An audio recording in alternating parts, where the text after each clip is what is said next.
Je suis de retour aujourd'hui avec un nouvel épisode solo, un épisode qui n'était pas prévu pour tout de suite parce que tout simplement d'autres conversations passionnantes sont déjà enregistrées, mais cet épisode est venu pousser la porte de mon cœur et m'a sommé de lui faire une place.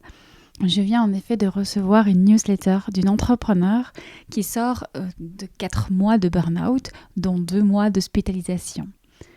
Il m'est très inconfortable de rester sans m'exprimer, sans partager qu'une autre réalité est possible. Quand je lis ces mots qui expriment avec quelle puissance sa vie d'entrepreneur l'a emporté dans la maladie, donc le burn-out, la dépression, je me dis non, je ne peux pas garder cela pour moi. Ce n'est plus un secret aujourd'hui et je ne veux plus que ce soit un secret.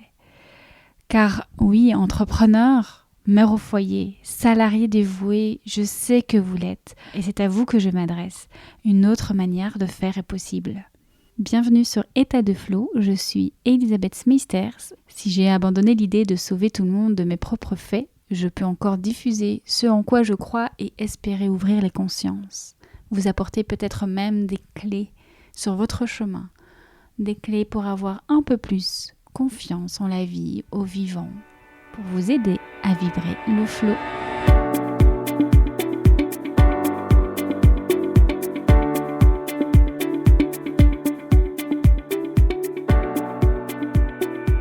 Alors oui, une autre façon de faire est possible, un autre monde, une autre réalité est possible et existe.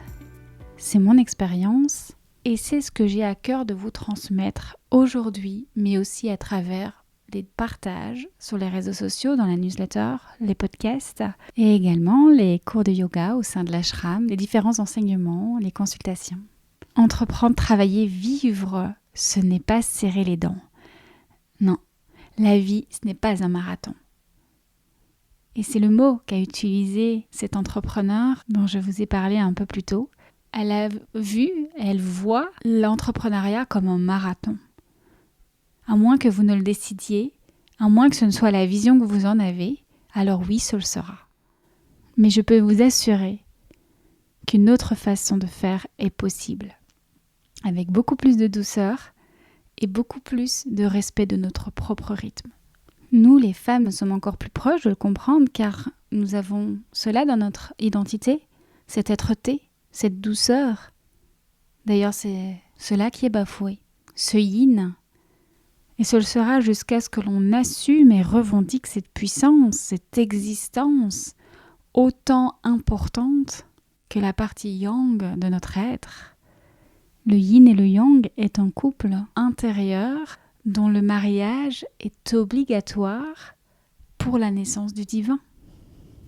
Dans une société patriarcale aujourd'hui, donc vraiment cette partie yang en force, où efficacité rime avec faire, productivité, mais aussi réaliser, accomplir et briller plus fort que les autres, nous avons en nous, tous hommes et femmes, l'information de l'être, de la lenteur, du repos, de la maturation, du rien, nécessaire pour rétablir l'équilibre, afin que efficacité rime enfin avec rythme personnel respecté. On pourrait croire que pour parler en ces termes, je ne suis pas née avec les mêmes chances que tous. Peut-être pensez-vous que je suis une privilégiée parce que j'organise mes journées et adapte mon environnement selon mon énergie, mon rythme et mes envies. Mais tout cela, je ne l'ai pas appris de mes parents. Même s'ils m'ont toujours laissé choisir ma voie, mes modèles familiaux sont totalement yang pour le coup, et très éloignés de l'équilibre. C'est peut-être justement ce modèle de déséquilibre qui m'a poussée à trouver mon équilibre, parce que j'avais toujours une oreille tendue vers ma voix intérieure, qui, elle, ne cessait de me souffler qu'une autre façon de faire était possible. Je l'entendais au creux de mon être, au creux de mon ventre, de mes tripes, de mon cœur, et qui me demandait à tout prix de ne pas lâcher, de ne pas la lâcher, de ne pas lui lâcher la main, et finalement de ne pas me lâcher la main, de ne pas me trahir.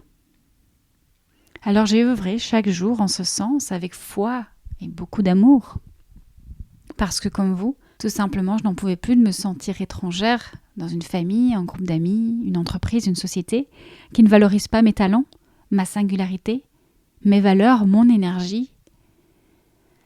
Mais plutôt que d'en convenir et de subir la tension intérieure que ça m'infligeait et de m'éteindre ainsi à petit feu, je suis partie. Je suis partie me nourrir sur d'autres terres et j'ai, sans relâche, cherché à y planter, sur ces nouvelles terres, à planter et à arroser mes graines, jusqu'à finalement trouver celle propice à la pousse de mes racines et à l'épanouissement de mes fleurs. D'ailleurs, je n'ai même pas dit encore que j'avais trouvé cette terre. En partie, et peut-être encore d'autres terres pourront accueillir plus de fleurs. Laissez-moi vous rappeler en quelques mots, si vous n'avez pas tout suivi, d'où je viens. Vous comprendrez mieux mon parcours. Parce que c'est suite à un burn-out, manifesté pour ma part par un épuisement physique, principalement, il y a 3 ans, que je me suis dirigée vers le Yin Yoga. Et j'ai alors découvert et expérimenté la puissance de l'être, au moment même où je lisais Le pouvoir de l'instant présent de Eckhart Tolle. C'est aussi depuis 2 ans que j'écoute enfin la petite voix de mon Orient, mon espace intérieur, la voix de Dieu, celle qui sait. Baba Yaga, chère à Clarissa Pinkola Estés. Et ainsi, chaque jour, je m'approche de cette vérité soufflée en mon fort intérieur. Une autre façon de faire est possible. Et cela fait par ailleurs 5 ans aussi que je me forme et que je pratique. D'abord la méditation, la pleine conscience, ensuite la voie naturopathique. J'ai d'ailleurs coécrit un livre avec Dominique Gassin, naturopathe, sur les bases de l'alimentation saine. Si ça vous intéresse, ce livre est toujours disponible dans la boutique sur le site www.tedflow.com. Et puis sur mon chemin, la grammaire des émotions et puis le niveau 1 de Reiki.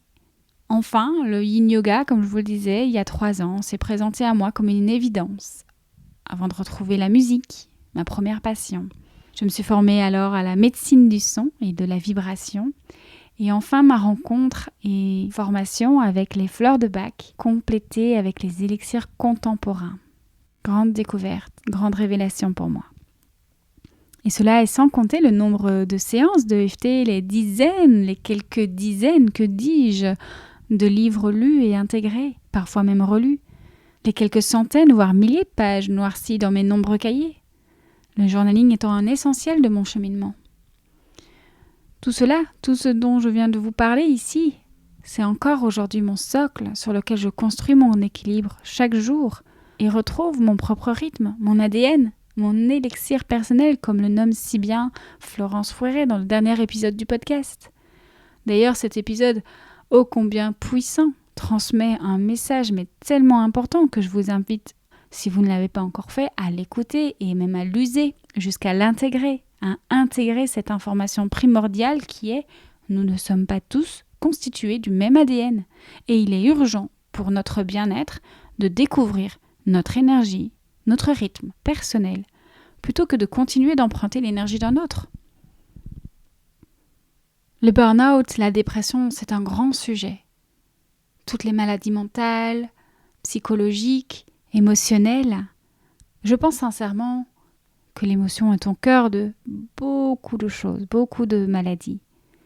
Mais l'émotion, elle vient se mettre sur une interférence, sur un dysfonctionnement énergétique, un nœud énergétique. Alors oui, une autre façon de faire est possible, la vôtre. Et si vous êtes prêt à cheminer et à trouver cette énergie, la vôtre, votre flow, je vous propose plusieurs formules que vous retrouverez dans les notes de l'épisode ou sur le site tedflow.com.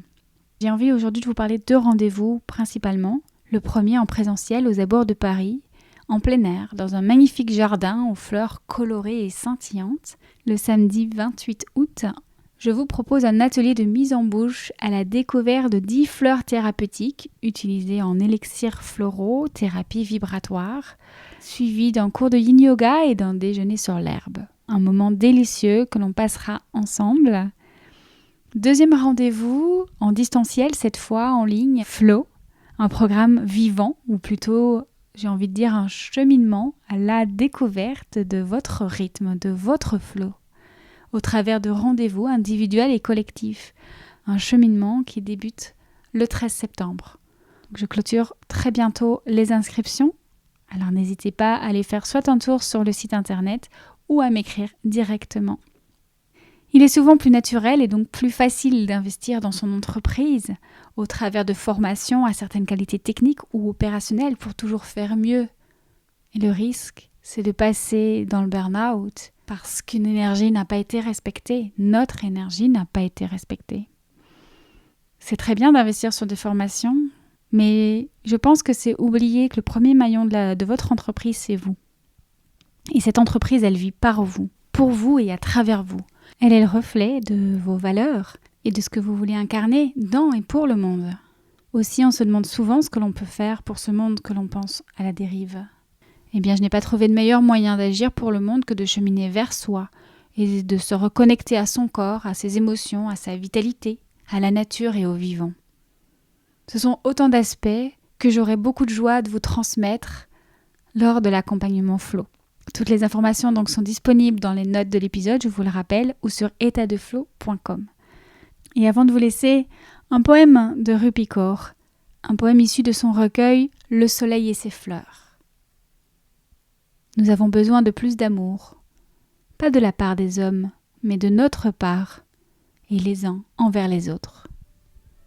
Namasté, prenez soin de vous et de l'épanouissement de votre être. Je vous envoie plein de belles vibrations d'amour, et je vous dis à très vite pour un nouvel épisode.